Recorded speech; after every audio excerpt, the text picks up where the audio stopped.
Hello, Interior Alaska. Joe Cook here with your Hump Day Sports. Well, the high school athletes who participate in spring sports are definitely welcoming the warm temperatures, especially the track athletes. The Interior High School track season opens this weekend with the Big C relays on Friday and Saturday in the Dome in Anchorage. Eielson, Hutchinson, Lathrop, West Valley, and Delta are scheduled to compete in the Big C. Then next weekend, track comes to the Interior with a pair of mini meets on Saturday, April 12th and the 19th, both at North Pole High School with running and field events at 11 a.m. The first full meet of track season is slated for April 25th and 26th at Lathrop High School with field events on Friday at 3:30 and track events that Saturday at 11 a.m.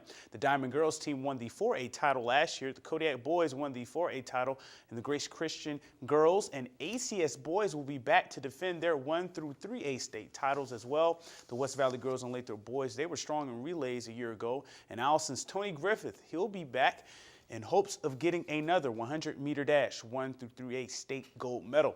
The regional championship meets will be at West Valley this year on May 16th and 17th, and the ASAA First National Bank Track State Championships will be at Diamond High School in Anchorage on May 23rd and 24th.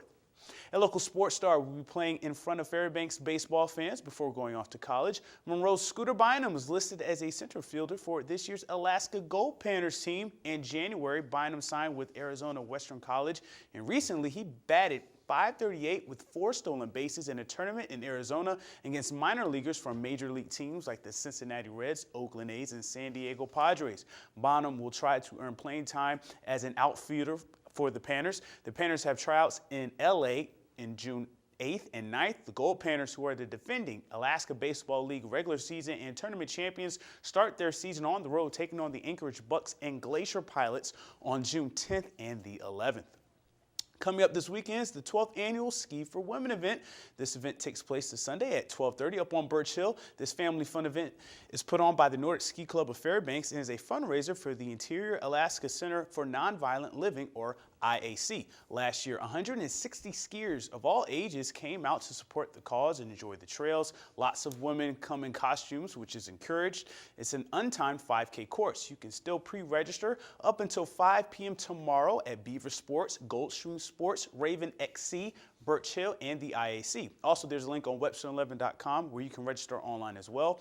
There will be free waxing on the day of the event on Sunday from 11 to noon and a potluck event after. Here's event organizer about this year's event. The Nordic Ski Club, some members saw that there weren't a lot of females coming out to the Nordic Ski Club of Fairbanks events, both recreationally and competitively in skiing. So they tried to figure out a way to change that, and this is the way they did that. And it's been really successful. It's really cool to see Fairbanks, just how we are as a community.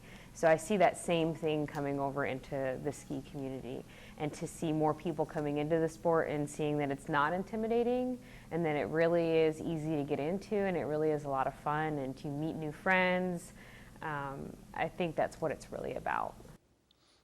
And also for a good cause. And lastly, tonight, a sign that the seasons are changing. Sunday's Mountain 100. This event is a bike, ski, and foot race. The 100-mile race was at the White Mountain National Recreation Area just north of Fairbanks. Fairbanks' Tyson Flaherty finished on his bike in 8 hours and 10 minutes, but Josh Shelf of Anchorage set a new record, finishing in 7 hours, 53 minutes. Flaherty's time was also a record. Ben Abbott of Fairbanks was third as well. Max Kaufman, a Fairbanksan, was the first skier across the finish line, placing 27th overall. Fellow Golden Heart City citizen skier Laura Gutierrez was the first woman to finish on skis in 23 hours and 35 minutes for 51st place. On foot, Joe Grant from Colorado, he set a new record of 17 hours and 5 minutes for 38th overall, 12 hours better than previous record holder Laura McDonough from Anchorage. McDonough, however, was the first woman to finish on foot in 24 hours 50 minutes. That's a new personal best for her. Elliott Wilson, representing Fairbanks, was the lone unicyclist, and he finished in 18 hours and 38 minutes for 43rd place overall, all on one wheel. And that'll do it for sports tonight. Thanks for rocking with me for a little while. Mike Schultz is next with your full weather forecast. And as always, we'll catch you next time.